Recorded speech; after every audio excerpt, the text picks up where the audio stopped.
অনেক রাত হলো, আয়ান এখনো বাড়িতে ফেরেনি। আভা কল দিচ্ছে, ধরছে না, কেটে দিচ্ছে। আভার আগে ফোনটা সোফায় ছুঁড়ে মারলো। ফোনটা ধরলে কি সমস্যা? কি এমন কাজ পড়েছে যে ফোনটা ধরা যাবে না? বাসায় আসুক, বোঝাবো মজা। তাড়াতাড়ি আসতে বলেছি, এখন রাত 10টা বাজে, তবুও বাসায় আসার নামগন্ধ নেই। আজকে আসলে কথাই বলবো না। কিরে মা, আয়ান বাবা ফোন ধরলো না? কোথায় আছে এখনো? আসতেছে? তোমার ছেলে রাজকার্য করছে, আমার ফোন ধরার সময় তার নেই। তাই রেগে বলল আভা। আয়ান তো এমন কখনোই করে না, দেরি করে আসার ছেলে নয় মা। হয়তো কাজ শেষ হয়নি, তাইও হয়তো আসতে দেরি করছে। কাজ শেষ হয়নি, আসতে দেরি হবে, সেটা ফোনটা ধরে বললেই তো হয় আম্মু। আয়ান কাজের সময় ফোন সাইলেন্ট করে রাখে। দেখ, হয়তো কাজের চাপে ফোন ধরার সময় পায়নি। আয়ানের আসতে দেরি হবে, তুই খেয়ে নে, ওর জন্য অপেক্ষা করতে হবে না। ও যখন আসবে তখন একাই খাবে। না বড় আম্মু, আমার খেতে ইচ্ছে করছে না। বুঝেছি, আমার ছেলে না আসলে খাবি না, তাই তো? আবার ফোন বাজছে। আয়ান ভেবে হাসি মুখে ফোন ধরতে গিয়ে দেখলো শরীফ ভাই কল দিয়েছেন। শরীফের কল দেখে মুখের হাসিটা সত্যি মিলিয়ে গেল। আভা কলটা ধরলো। হ্যালো আভা। হ্যাঁ ভাইয়া, বলো তুমি এত রাতে কল দিলে কেন? কোনো দরকার? হ্যাঁ, মানে একটা দরকার ছিল। কি দরকার ভাইয়া? শরীফ যেন বলতে চেয়েও বলতে পারছে না। ও আসলে সিমির নাম্বারটা নেওয়ার জন্য ফোন করেছে। আভা, আয়ান কোথায়? আভা কপাল কুচকে বলল, তুমি এটা জানার জন্য ফোন দিছো? আর আয়ান ভাইয়া এখনো বাসায় ফিরেনি? কি বলিস? এত রাত হয়ে গেল তবুও বাসায় ফিরেনি? না, ফিরে ওনার একটা অনেক বড় কাজ আছে, এটাই বুঝেই যাচ্ছে। দেখো, হয়তো কোনো কলিগের সাথে টাঙ্কি মারছে। এই না আভা, আয়ান আর যাই করুক এমন না। তুই জানিস ও তোর জন্য কতটা পাগল? ছোট থেকে তোর জন্য পাগল ছিল। অন্য মেয়ের সাথে টাঙ্কি মারা প্রয়োজন মনেই করেনি। হয়েছে ভাই, আপনারা ওর হয়ে সাফাই গাইতে হবে না। সাফাই না রে, সত্যিই বললাম। আমি নিজেও জানি উনি কারোর সাথে কখনো রিলেশনশিপে জড়ায়নি, তবুও একটু বানিয়ে বানিয়ে বললাম এসব আর কি। ভাইয়া, আর কিছু বলবে নাকি কল কেটে দিব? এই না, কল কাটিস না বোন, তোর সাথে জরুরি কথা আছে। আবার জানে শরীফ সিমির বিষয়ে কিছু বলতেই ফোন দিয়েছে, তাই একটু নাটক করছে। কি কথা ভাইয়া, তাড়াতাড়ি বলো। মানে বলছিলাম কি। হ্যাঁ, কি বলছিলে? শরীফ আমতা আমতা করে বলে দিল, আভা সিমের নাম্বারটা দিতে পারবি প্লিজ? শরীফের কথা শুনে আভা হাসতে হাসতে শেষ। ভাইয়া, আপনি এই কথাটা বলার জন্য তখন থেকে আমতা আমতা করছেন? সরাসরি বলে দিলে তো আমি কিছুই মনে করতাম না। এখন বললাম নাম্বারটা দে প্লিজ। আচ্ছা নাও। থ্যাঙ্কস বনু, কালকে তোর জন্য অনেকগুলো চকলেট আনবো। শরীফ সিমের নাম্বারটা নিয়ে চুপ করে ভাবছে, কল দিবে নাকি দিবে না। কল দিলে যদি কথা না বলে, পরিচয় দিলে নিশ্চয়ই কথা বলবে। ভেবে চিনতে শরীফ সিমের নাম্বারে কল দিল। রিং হচ্ছে, কিন্তু কোনো রেসপন্স এলো না। একটু পর আবার কল দিল। এবার কলটা রিসিভ করলো। এই কোন হাদারে এত রাতে কল দিয়ে আমার ঘুমটা নষ্ট করলো? তোদের কি কোনো কাজ নেই মেয়েদের ফোন দিয়ে বিরক্ত করা ছাড়া? ফোন কাট, আর কোনো ফোন দিবি তো তোকে চিবিয়ে খাবো শালা। কথাগুলো এক নিঃশ্বাসে শেষ করে থামলো সিমি। ছি, তোমার কথার কি ছিরি? তোমার শালাকে এসব কি ভাষা? তুমি কি রাক্ষস যে আমায় চিপিয়ে খাবে? অপর পাশের মানুষটার কথা শুনে সিমি চমকে উঠল। চোখ থেকে ঘুম উড়েই গেল। গলাটা চিনতে অসুবিধা হয়নি, কিন্তু উনি আমার নাম্বার পেল কই? আপনি আমার নাম্বার পেলেন কই? আর এত রাতে ফোনই বা দিয়েছেন কেন? নাম্বার কই পাইছি সেটা বড় কথা না, এত রাতে ফোন দিয়েছি প্রেমের আলাপ করতে মিস সিমি। আচ্ছা, কেউ তামসা কল দিলে কি তোমাকে এইসব কথা বলো তুমি? সিমি একটু লজ্জা পেল, না বুঝে কিসব কথাই বা বলে ফেলেছে। হ্যাঁ তো কি বলবো, আমার স্বাদের ঘুমটা যে নষ্ট করে দিলেন। তুমি এত তাড়াতাড়ি ঘুমাও? হ্যাঁ, তাড়াতাড়ি মুরগির সাথে ঘুমাই। আর কিছু বলবেন? কেন, আমার সাথে তোমার কথা বলতে সমস্যা? আসলে সমস্যা না, কিন্তু আমার ঘুম পাচ্ছে। যেহেতু কোনো দরকারি কথা নেই, তাই দিনের বেলায় কথা বলা ভালো। গুড নাইট বলে ফোনটা কেটে দিল সিমি। বাদর মেয়ে, আমার ফোনটা কেটে দিল। এর নাকি ঘুম বড়। একে বিয়ে করলে কি যে হবে আল্লাহ জানেন। অনেক সময় পার হলো, আয়ান এখনই আসছে না। বড় আম্মু, তুমি কি ঘুমিয়ে পড়ো, অনেক রাত হলো, আমি আছি। বড় আম্মু যাবে না, আমি জোর করে ঘুমাতে পাঠালাম। ঘড়ির কাঁটায় 12টা বাজতে চলেছে, চোখে ঘুম ধরা দিচ্ছে। তখনই কলিং বেল বাজলো। মস্তিষ্ক সজাগ হলো। ধরফরিয়ে উঠে দরজা খুলে দিলাম। দরজা খুলে দেখি আয়ান ভাইয়া হাসি মুখে নুয়ে দাঁড়িয়ে আছে, হাতে একটা কাঠগোলাপ, যেটা আমার ভীষণ প্রিয়। আমি তো কথাই বলবো না, আর ওনার হাসিতে বলবো, সরি আজকে আসতে দেরি হয়ে গেল, এত কাজের চাপ ছিল যে তাড়াতাড়ি বের হতে পারিনি। আমি মুখে গোমরা করে চুপ করে সব শুনতেছি, কিছুই বলছি না। কি হয়েছে, কথা বলছো না কেন? আমি ওখান থেকে ডাইনিং টেবিলে গেলাম। খাবারগুলো ঠান্ডা হয়ে গেছে, গরম করে নিয়ে আসলাম। ফ্রেশ হয়ে খেতে আসুন। ফ্রেশ হয়ে আয়ন খেতে বসলো। আভাকে জিজ্ঞেস করলো, তুমি খেয়েছো? না। এত সময় না খেয়ে আছো কেন? আমার আসতে দেরি হলে খেয়ে নিবা। এখন আসো, একসাথে খেতে বসবো। আভা চুপচাপ বসলো। দুজনে মিলে খাওয়া শেষ করে আয়ন রুমে গেল। আভা খাবারগুলো ঢেলে রেখে থালাগুলো ধুয়ে নিজের রুমে নিজেই চলে গেল। আভা এসে রুমে বেলকনিতে চলে যায়। আয়ান সেদিকে তাকিয়ে ভ্রু কুচকায়। নিশ্চয়ই দেরিতে আসার জন্য রাগ করেছে পাগলিটা। ওর রাগ ভাগানোর জিনিস আমার হাতে আছে, বলে ওর হাতে নিয়ে একটা বেরি ফুলের মালা আর কিছু চকলেট আসার সময় নিয়ে এসেছিল। আয়ান জানতো দেরিতে রেগে রাগ করবে, তাই এসব কিছু নিয়ে সে এসেছে। আভা দেখতে পায়নি, কারণ ওগুলো ব্যাগের ভিতরে ছিল। আভা মন খারাপ করে এক ধ্যানে বাহিরের দিকে তাকিয়ে আছে। আয়ান গিয়ে আভার পিছনে দাঁড়িয়ে ওর হাতটা নিয়ে বেলি ফুলের মালাটা পরিয়ে দিল। বউ, রাগ করেছ? সত্যি অনেক কাজের চাপ ছিল, তাই লেট হয়েছে। আর কখনো এমন হবে না, প্লিজ কথা বলো। আভা তবুও চুপ করে আছে। সরি বললাম, বেলি ফুলের মালাটাও দিলাম। এই নাও চকলেট, এবার ক্ষমা করো এ অধমকে। নাকি কান ধরতে হবে? এই নাও, কানও ধরলাম। আয়নের এই কাহিনী দেখে আভা এতক্ষণ চুপচাপ সব দেখছিল। ওর খুব মজা লাগছিল, সাথে হাসিও পাচ্ছিল। কিন্তু আয়নের কান ধরা দেখে হাসিটা আর থামিয়ে রাখতেই পারল না। সে খিলখিল করে হেসে উঠল। আয়ান আভার হাসি মাখা মুখের দিকে মুগ্ধ হয়ে তাকিয়ে আছে। এই তো, বউ আমার হেসেছে, তার মানে রাগ কমেছে। মোটেও না, আমি আপনার উপর রেগে আছি। ধন্যবাদ এত সুন্দর বেরি ফুলের মালা আর চকলেট নিয়ে আসার জন্য। ক্ষমা করলাম, যান। আয়ান আভার একবার কাছে আসলো, খোপা করা চুলগুলো ছেড়ে দিয়ে মুখ ডুবালো চুলের ভিতরে। বাহিরে স্নিগ্ধ হাওয়ায় চুলগুলো উঠছে। আয়ান যে আভার অধর স্পর্শ করতে যাবে, তার আগে বেলকুনিতে কিছু একটা পড়ার শব্দে দুজনে ঘর থেকে বেরিয়ে সরে গেল। বেলকুনির মধ্যে মনে একটা কাগজ দেখা যাচ্ছে। আয়ান কাগজটা কুড়িয়ে নিলে খুলে দেখলো কিছু একটা লেখা। কাগজের মধ্যে লেখা ছিল, মিস্টার আয়ান খান, দিনে রাতে এত রোম্যান্স ভালো না। খুব তাড়াতাড়ি তোর জীবনে সবকিছু হারাতে চলেছিস, রেডি থাকিস সব থেকে কাছের মানুষটাকে হারানোর জন্য। আয়ান বেলকুনি থেকে নিচে তাকাতেই একটা ছায়া দেখতে পায়। কে ওখানে? আয়ানের কথা শুনে ছায়াটা সরে গেল। লেখাগুলো পড়ে আয়ান একটু ভয় পেল, কারণ ওর প্রিয় আভার কিছু হলে ওর নিজে কিছুতেই বাঁচতে পারবে না। আয়ান সাথে সাথে চিন্তায় পড়ে গেল, কে হতে পারে ওর শত্রু?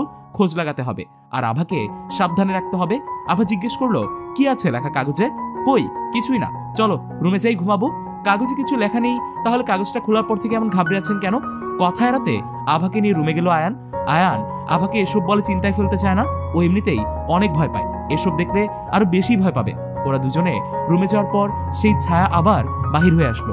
মিস্টার আয়ান, আপনার আভার প্রতি এত ভালোবাসা, কিন্তু আফসোস না থাকবেন আপনি আর না থাকবে আপনার ভালোবাসা, বলে হেসে উঠল সেই আগন্তুক। কে সেই আগন্তুক যে ওর আর ওর আভার ক্ষতি চায়? এই ভেবে সারা রাত ঘুম হয়নি আয়ানের। ভোরের দিকে একটু ঘুমিয়েছে। আভা খুব সকালে ঘুম থেকে উঠেছে। বাগানে অনেকগুলো ফুল গাছ আছে। ব্যস্ততার কারণে কয়েকদিন গাছগুলোতে পানি দেওয়া হয়নি। পানি না দেওয়ার কারণে ফুল গাছগুলো নেতিয়ে গেছে। পানির পাইপটা হাতে নিয়ে গাছগুলোতে পানি দিল। একটা গাছ উড়ে এসে কে যেন উবড়ে দিয়েছে। সেই গাছটা আবার মাটিতে পুঁতে দিল। হাতে কাদা লেগে গেছে, তাই হাতটা ধোয়ার জন্য বাসার ভেতরে গেল। স্যার, ওই মেয়েটা বাগানে পানি দিয়ে বাসার ভেতরে গেল। গুড জব, এভাবে সারাক্ষণ নজর রাখবে।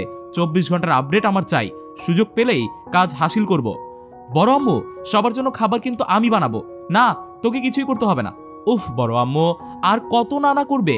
আমি কিন্তু বড় হয়ে গেছি, আর এবারের বউ হিসেবে আমার কিছু দায়িত্ব আছে, তাই না? ওরে আমার দায়িত্বশীল বউ হয়েছে রে। বড় আম্মু, প্লিজ আমাকে রান্নাটা করতে দাও। আচ্ছা করিস, আগে কফিটা আয়নকে দিয়ে আয়। আভা খুশি হলে কফিটা আয়নকে দিতে গেল। এই যে শুনছেন, আপনার কফি, উঠেন তাড়াতাড়ি। আয়ান শুনছে না। আভা কাছে গিয়ে হাত ধরে ঝাঁকিয়ে ডাকছে। আয়ান ঘুমের ঘোরে আভাকে জড়িয়ে ধরার জন্য টান দিল। টান দেওয়ার কারণে আভার হাত থেকে অনেকটা কফি আয়ানের ঘাতের উপর পড়লো। আউচ বলে আয়ান ধরফর করে উঠল। আভা দৌড়ে গিয়ে পানি নিয়ে আসলো, হাতটা পানিতে ডুবিয়ে দিল। আপনি আমার টান দিলেন কেন? আরে আমি কি জানতাম তোমার হাতে কফি আছে? জানলে তো দিতাম না। সকালে ঘুম থেকে উঠে বইয়ের চুমু খাওয়ার বদলে গরম কফির ছেঁকা খাচ্ছি। হায়রে পোড়া কপাল, সবসময় আপনার ফাজলামো করা চাই, তাই না? ইস, কতখানি পুড়ে গেছে। গরম কফিটা হাতে একবারে ফুসকা পড়ে গেছে। আভা আয়নার হাতে ফু দিয়ে মলম লাগিয়ে দিচ্ছে আর বলছে, আপনার হাত জ্বলছে না? না, কারণ এটা আমার এত সুন্দর বউ ফু দিয়ে দিয়েছে, আবার মলম লাগিয়ে দিচ্ছে, তাহলে জ্বলবে কিভাবে বলতো? আপনি বসুন, আমি আবার কফি করে আনছি। আরে না, লাগবে না, আজকে ছেঁকা খেয়েই থাকি, বলে ফ্রেশ হতে গেল। খেয়ে উনি যাবেন কাজে আর আমি কলেজে। আজকে দেরি করে আসবে না, তাড়াতাড়ি আসবে বলছে। আমার কলেজ, ওনার কাজ এসব নিয়ে পরের দিন চলে যাচ্ছে। সামনে আর 1 মাস, তারপরে ফাইনাল পরীক্ষা এসে গেছে। আর একটা কথা তো ভুলেই গেছেন, নিশিয়াপুর যে বেবি হবে আজকালের মধ্যে। আম্মু, আভা কোথায়? দেখ রান্নাঘরে কিছু করছে হয়তো। আম্মু, সামনের পরীক্ষা, ওর পড়তে হবে, তবুও কাজ করতে আসে।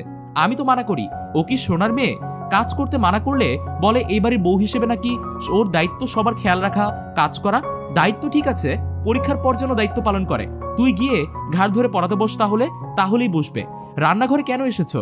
তোমার যে আর 1 মাস পর পরীক্ষা, ভুলে গেছো? না, ভুলিনি তো। তাহলে না পড়তে বসে এখানে কি করছো? কাজ করছি, দেখছেন না?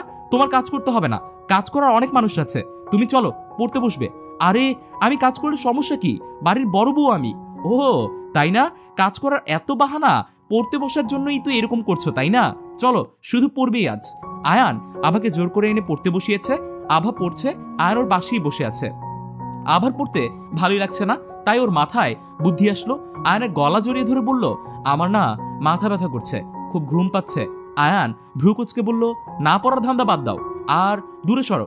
আমি একটু কাছে মন গলাতে চাচ্ছ আমার, না? তোমার মতলব তো ভালো ঠেকছে না। আভা এবার আয়ানের গালে চুমু খেয়ে সাথে জড়িয়ে ধরল। আমায় কি পাগল করতে চাচ্ছ? আভার এসব পাগলামিতে আয়ান সায় না দিয়ে পারল না। আয়ান আভাকে জড়িয়ে নিয়ে হারিয়ে গেল ভালোবাসার গভীর অতলে। সিমি আর শরীফের প্রেম ভালোই চলছে, মানে সেটা ফোনে হচ্ছে। শরীফ এখনো সিমিকে সামনাসামনি প্রপোজ করেনি, তবে শরীফ বুঝতে পারে সিমিরও ওকে অনেক ভালো লাগে।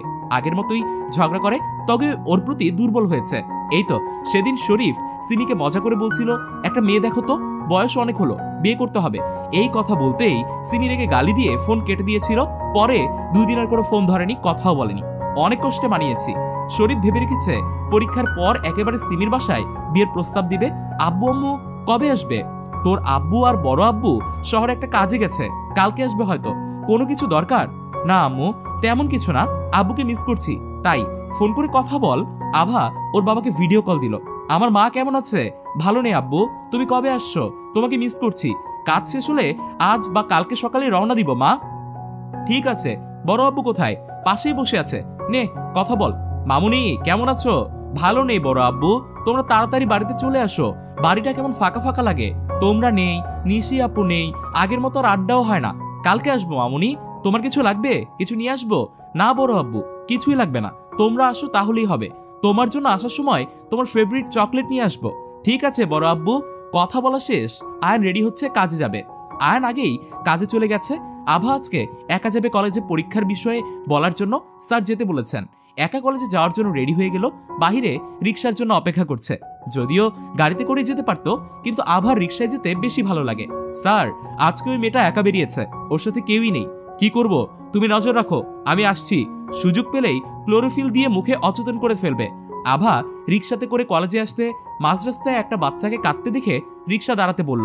রিক্সা থেকে বাচ্চাদের কাছে গিয়ে বলল, কি হয়েছে তোমার, কাঁদছো কেন?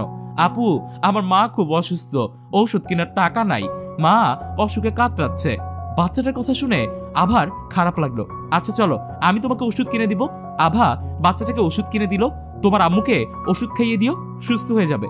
আপু আমি যদি এখন ওই ওষুধগুলো নিয়ে যাই, তাহলে মা ভাববো আমি টাকাটা চুরি করে আনছি, খাইতো না। তাই আপনি আমার লগে লন, তাইলে মা বিশ্বাস করব আপনি কিনা দিছেন। আভা একটু ভেবে বলল, ঠিক আছে চলো। রাস্তার পাশ দিয়ে, গলির রাস্তা দিয়ে বাচ্চারা পিছনে হাঁটছে। বাবা কত দূর তোমার বাসা? এই তো আপু সামনে একটু, আহেন। আভার একটু অদ্ভুত লাগলো, কেমন নির্জন রাস্তায় চলে যাচ্ছে, সাথে ভয় লাগছে কোনো বিপদ আসবে না তো। ভাবনার মাঝে পিছন থেকে কেউ মুখে রুমাল চেপে ধরে ওখানেই অজ্ঞান হয়ে ঢলে পড়ে। বস কাজ হয়ে গেছে, এখন কি করব? আমার গোডাউনে নিয়ে আসো বলে কল কেটে দিল অপরিচিত লোকটা। এবার কি করবে মিস্টার আয়ন খান? আপনার ভালোবাসা আমার কবজায়, ওর সাথে কি করব ভাবতেই পারছো না। সকাল পেরিয়ে বিকেল হলো, আভা বাসায় আসেনি। আয়ন কাজে ব্যস্ত ছিল। দুপুরে নিশির লিভার পেইন উঠলে ওকে হাসপাতালে নেওয়া হয়। সবাই হসপিটালে নিশির জন্য চিন্তা করছে। আয়নও হসপিটালে আভাকে কল দিচ্ছে বারবার, কিন্তু কল নট রিসিভেবল দেখাচ্ছে। তখনই হোয়াটসঅ্যাপে একটি অপরিচিত নাম্বার থেকে ভিডিও আসলো। সেখানে দেখা যাচ্ছে আভাকে অজ্ঞান করে চেয়ারে বেঁধে রেখেছে। ভিডিও দেখে আয়নের অবস্থা পাগল প্রায়, কি করবে ভেবে পাচ্ছে না। ওর নিজের উপর রাগ হচ্ছে, ও কি করে ভুলে গেল সেই অপরিচিত লোকটার চিরকুটটা। ওই নাম্বার থেকে আরো একটা SMS আসলো, মিস্টার আয়ান আপনার বউকে আপনি অনেক ভালোবাসেন তাই না? যদি ওর গায়ে কলঙ্ক লাগে কেমন হবে? আয়ান SMS দিল, কে আপনি? আমি আপনার কি ক্ষতি করেছি এমন যে আপনি এমন করছেন? অপর পাশ থেকে কোনো রিপ্লাই আসলো না। ওই নাম্বারে কল দিল, কিন্তু কল যাচ্ছে না। মনে হচ্ছে সিম খুলে ফেলেছে। আয়ান মাথার চুলগুলো টেনে ধরে, আভার আমার দেখে রাখা উচিত ছিল। কে হতে পারে এটা? তাড়াতাড়ি কিছু একটা করতে হবে, আভার কিছু হলে আমি বাঁচব না। আয়ান হঠাৎ কিছু মনে হতেই ফোনের ভিডিওটা আবার চালু করলো। ভিডিওতে আভার পাশে আরেকজনকে দাঁড়ানো দেখা যাচ্ছে, তবে মুখ দেখা যাচ্ছে না, শুধু পা দুটি দেখা যাচ্ছে।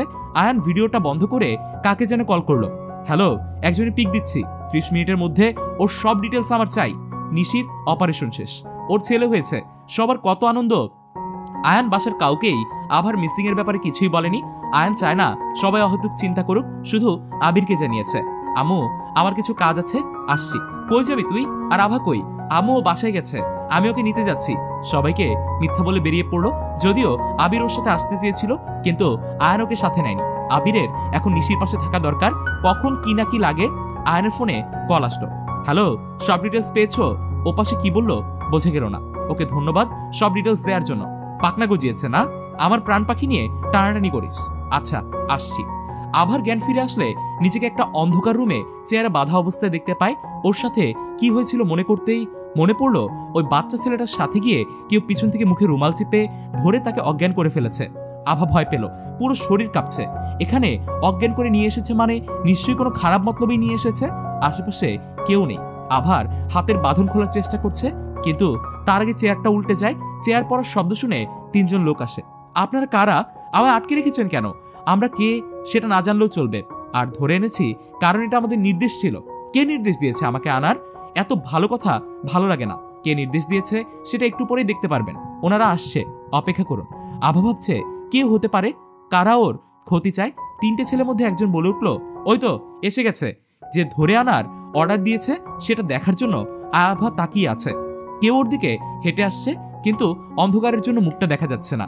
কাছে এত আভার মুখের সামনে ফোনের টর্চ লাইট জ্বালাতেই অপরিচিত দুটো মুখ দেখতে পেল। আভা তো অবাক, মুখ দিয়ে বেরিয়ে এলো, তোমরা তোমরা আমাকে এখানে আটকে রেখেছো কেন? ফারিন, সেদিন তোমার শিক্ষা হয়নি, আবার আমাকে এখানে আটকে রেখেছো? নিজেদের ভালো চাইলে আমায় যেতে দাও। ফরহাদ, আপনি কেমন ভাই? আপনার বোনের কুকাছে সাহায্য করছেন। তোমরা দুজন ভালো চাইলে আমার হাতের বাঁধন খুলে দাও, নয়তো আয়ন আসলে তোমাদের উচিত শিক্ষা দিবে। ওহ কাম অন বেবি, এসব ফালতু ডায়লগ তোমার কাছে রাখো। আয়নকে আমি ভয় পাই না। আয়ন জানতেও পারবে না তুমি কোথায় আছো। ফরহাদ ধীরে ধীরে আভার দিকে এগোচ্ছে। আপনি আমার দিকে এগিয়ে আসছেন কেন? সরে যান প্লিজ। তোমার খুব দেমাগ, আর তোমার জামাইয়েরও খুব বাড়াবাড়ি তোমাকে নিয়ে। বিয়ের দিন টাকা দেওয়ার জন্য তোর হাতটা একটু ধরেছিলাম বলে আমাকে থ্রেট দিয়েছিল, সেদিন কিছুই বলিনি। তারপর সবার সামনে ফারিনকে অপমান করলো, তুইও ওকে সবার সামনে চড় মারলি। সে আগে ফারিন সুইসাইড করতে গিয়েছিল, আমি দেখতে পেয়ে কোনো মতে ওকে আটকায় রেখেছিলাম, আর কথা দিয়েছিলাম তোর দিমাগ শেষ করব। তুই শেষ হলে আয়ন এমনিতেই শেষ। ছি, আপনি এত নীচ। আবির ভাইয়াদের আত্মীয়, আপনারা ভাবতেও ঘৃণা হচ্ছে। আবির ভাইয়া ওনার মা কত ভালো, আর আপনারা তার ভাগনা ভাগ্নি হয়ে এত নিচু মন মানসিকতা। ছি, চুপ। তোর এসব নীতিবাক্য শুনতে চাইনি। তোর রূপের দেমাগ দাঁড়া দেখাচ্ছি, এখনই ধুলিসাৎ করে দিব বলে আভার দিকে এগোচ্ছে। ফারিন অন্য রুমে চলে গেছে, যা করার ফরহাদ করবে। আভা ভাবছে আজকে ওর শেষ দিন, যদি ওকে মেরে না ফেলে ইজ্জত নষ্ট করে তাহলে ওর এমনিতেই বেঁচে থাকার হবে না ভেবে কান্না করছে। ফরহাদ আভার একদম কাছেই চলে এসেছে। আভা চোখ বন্ধ করে আয়নের মুখটা মনে করলো, আপনার সাথে হয়তো আর দেখা হবে না। আজকে আমার ইজ্জত নষ্ট হয়ে গেলে আমার জীবনও চলে যাবে। ওর পালাবার পথও নেই, হাত বাঁধা, নয়তো চেষ্টা করতে পারতো। ফরহাদ যে আভার ওড়না শরীর থেকে সরিয়ে দিতে হাত বাড়িয়েছে, তখনই কেউ তাকে সজোরে লাথি মারলো। ফরহাদ ছিটকে পড়লো মাটিতে। শুয়োরের বাচ্চা, তোর সাহস তো কম না, তুই আমার সামনে আমার প্রাণের গায়ে হাত দিস। আয়ান ফরহাদকে এলো পাতারি মারছে। আভা টেনে ওকে থামিয়ে দিল। আয়ান আসার সময় সাথে করে পুলিশকে নিয়ে এসেছিল। মিস্টার আয়ান, কুল ডাউন, ওনাকে আমাদের হাতে তুলে দিন। যা ব্যবস্থা করার আমরাই করব। এই শুয়োরের বাচ্চাকে আমার সামনে থেকে নিয়ে যান, নয়তো ওকে মেরেই ফেলবো। অনেক মানুষের কথা শুনে ফারিন রুম থেকে এসে দেখে আয়ানার সাথে পুলিশ। ও গড, পুলিশ এসেছে।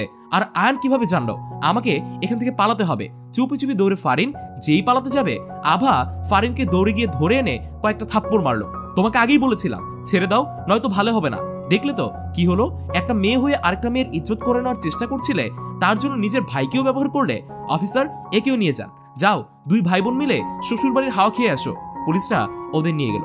আয়ন প্রচন্ড রেগে আছে। আভা আয়নকে শক্ত করে জড়িয়ে ধরে কেঁদে ফেললো। আপনি না আসলে আমার কি হতো? আমার মৃত্যু ছাড়া উপায় থাকতো না। আয়ান আভার মাথায় হাত রেখে বলল, তুমি আমার অর্ধাঙ্গিনী, যার মানে আমার জীবনের অর্ধেক তুমি।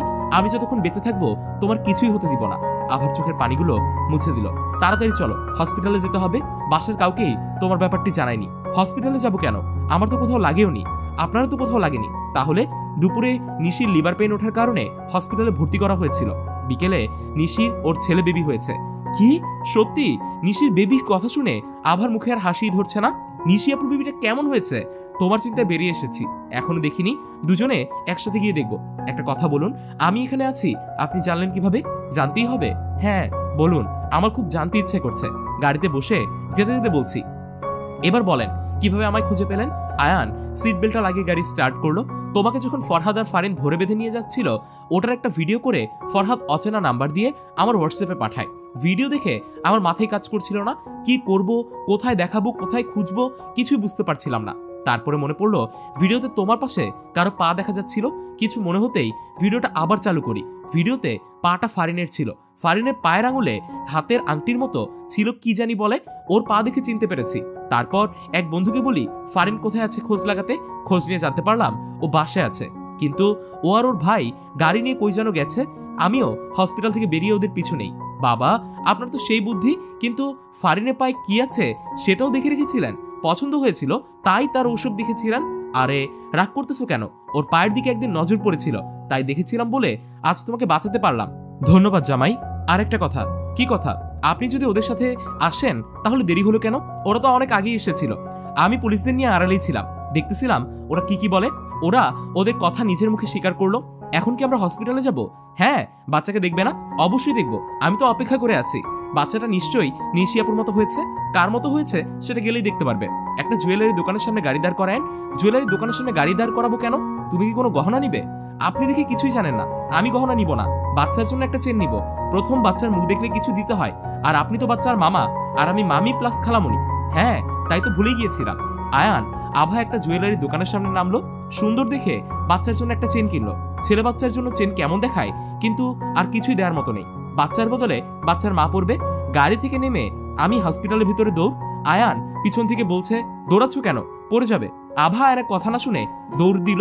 হসপিটালের ভিতরে ওর আম্মু বড় আম্মুকে দেখতে পেল। আভা মামুনি, তোরে তো দেরি হলো কেন আসতে? বড় আম্মু, সেসব পরে বলছি, আগে বলো নিশি আপু আর বাচ্চা কোথায়? ওই তো রুমে নিশির কাছে বাচ্চা আছে। আভা নিশির কাছে গেল। নিশির কাছে আবির বাচ্চাটাকে কোলে নিয়ে আছে। আভা বাচ্চাটাকে দেখে বলল, ভাইয়া বাচ্চাটাকে আমার কোলে দাও প্লিজ। আবিরের কোল থেকে আভা বাচ্চাটাকে নিয়ে নিল। নিশি আপুর বাচ্চাটা একদম তোমার মতো হয়েছে। কি মিষ্টি বাচ্চা। তোমার আপুর মতো হলেই তো সমস্যা, মায়ের মতো জ্বালিয়ে মারবে। কি বললে? আমি তোমার জ্বালিয়ে মারি? তা নয় তো কি, আমার বাচ্চা আমার মতো হয়েছে, ওকে কোথাও নিতে হবে না, যাও। আরে রাগ করছো কেন? আমি মজা করছি। আবির আর নিশি কথা বলছে, আভা বাচ্চাটাকে নিয়ে নাকে নাক ঘষছে আর হাসছে। এই দৃশ্য আয়ন বাহির থেকে দেখছে। পাগলিটা কতটা বাচ্চা পাগল। আপনি দরজায় দাঁড়িয়ে আছেন কেন? আসুন আর চেনটা বাচ্চার গলায় পরিয়ে দিন। আয়ন এসে চেনটা বাচ্চার গলায় পরিয়ে দিল। আবির আয়নকে বলল, কি বলেছিলাম আমার ছেলে হবে, মিলল তো? এবার শুধু তোর মেয়ে হওয়ার পালা। আর এই চেনটা জামাইকে দিলি এটা ভেবে? দে দে। আয়ান বিরক্ত হয়ে বলল, তোর বাজে বকা বন্ধ করবি? আবির মুখ বেঁকিয়ে বলল, যা আর বলুম না, তুই এখন আমার পর হয়ে গেছিস। ড্রামা ভালোই পারিস। ভাবছি আমার বোনটা তোকে সহ্য করে কিভাবে। এই অপমান করবি না, তোর বোন আমায় সহ্য করে না, আমি তোর বোনকে সহ্য করি, তাই না? এই কথাটা বলে নিশিকে বলি তাহলে। না ভাই, মাফ কর, তোর পা ধরি, বলিস না। নিশি শুনলে আমার মাথা খাবে। এত মানুষ হসপিটালে থেকে কি করবে? আয়ান তুই আর আভা আর তোর ছোট আম্মুকে নিয়ে বাসায় যা, আমি আর আবি তো আছি। বড় আম্মু, আমিও বাচ্চার কাছে থাকি প্লিজ। না মামুনি, তুমি আয়নের সাথে বাসায় যাও, তোমার পরীক্ষা পড়তে হবে। কালকে সকালে না হয় আয়ন আবার তোমায় নিয়ে আসবে। আভার মন খারাপ হলো। কি হলো? চলো বাসায় গিয়ে পড়তে বসবে, এখন আর এখানে তোমার কোনো কাজ নেই। আরে আমি বাচ্চাটাকে নিয়ে থাকতাম, কত সুন্দর পিচ্চিটা। বাচ্চা এত ভালো লাগে, তোমার বাচ্চা নেওয়ার ইচ্ছে হচ্ছে নাকি? ইচ্ছে তো আছেই, কিন্তু আপনি তো নেন না। বলে থামলো। কি বলে ফেললো ওনার সামনে? উনি কি ভাববে? কি বললে? কই কিছুই না। আয়ন দুষ্টু হেসে বলল, আজকে থেকে বাচ্চা নেওয়ার প্ল্যান করতে হবে দেখছি। আভা কথা ঘোরাতে গিয়ে বলল, বাসায় চলুন, দেরি হচ্ছে। মা অনেক আগে থেকে গাড়িতে বসে আছে, আমি আসার আগে বাচ্চাকে দেখে একটা চুমু খেয়ে আসবো। তখনই আবির ভাই ডেকে বলল, আভা তুমি বরং একটা বাচ্চা নাও, তোমার মেয়ে হবে, তখন আমার ছেলের সাথে বিয়ে দিবে, ভালো হবে না? আভা কিছু বলছে না, শুধুই হাসছে। আবার ফালতু কথা বলা শুরু করে দিয়েছিস তাই না? আভা একে একটু বোঝাও, আমি কিন্তু ভালো কথাই বলেছি। বলে আবির ভাইয়া শুধু দাঁত কেলিয়ে হাসলো। আভা চলো, দেরি হচ্ছে। আর এই পাগলের কথা কানে নিবে না। আমরা দুজন বেরিয়ে আসলাম। আবির ভাইয়া পিছন থেকে বলল, আভা আয়ান আমার কথা শুনবে, তুমিও কিন্তু শুনিও। আবির ভাইয়ার কথা শুনে আমিও হাসছি। আবির ভাইয়া আয়ানকে রাগানোর জন্য বলছে, ও তুমি ওই পাগলের কথা শুনে হাসছো কেন? কেন হাসতে মানা নাকি? মানা হবে কেন, কিন্তু তুমি হাসছো তার মানে তুমি ওর কথায় রাজি নাকি? ভাবছি আবির ভাইয়ের কথা শুনে একবার ভেবে দেখাই যায়। আয়ান হা করে আভার দিকে তাকিয়ে আছে। তুমি নিজেই তো গুছিয়ে চলতে পারো না, বাচ্চা সামলাবে কি করে? পারবো না কেন? আমার প্রায় সব বান্ধবীর দিয়ে বিয়ে হয়ে যাচ্ছে, আবার বাচ্চা আছে, তারা কি সামলাচ্ছে না? আর আমি যদি একা না পারি, আপনি তো আছেন, তোমার সাথে কথাই পারবো না। আবিরের কথা শুনে তুমিও পাগল হয়ে গেছো। আমি পাগল না, আপনি পাগল। আয়ান, আভা ওর আম্মু হসপিটাল থেকে বেরিয়ে বাসার দিকে রওনা দিল।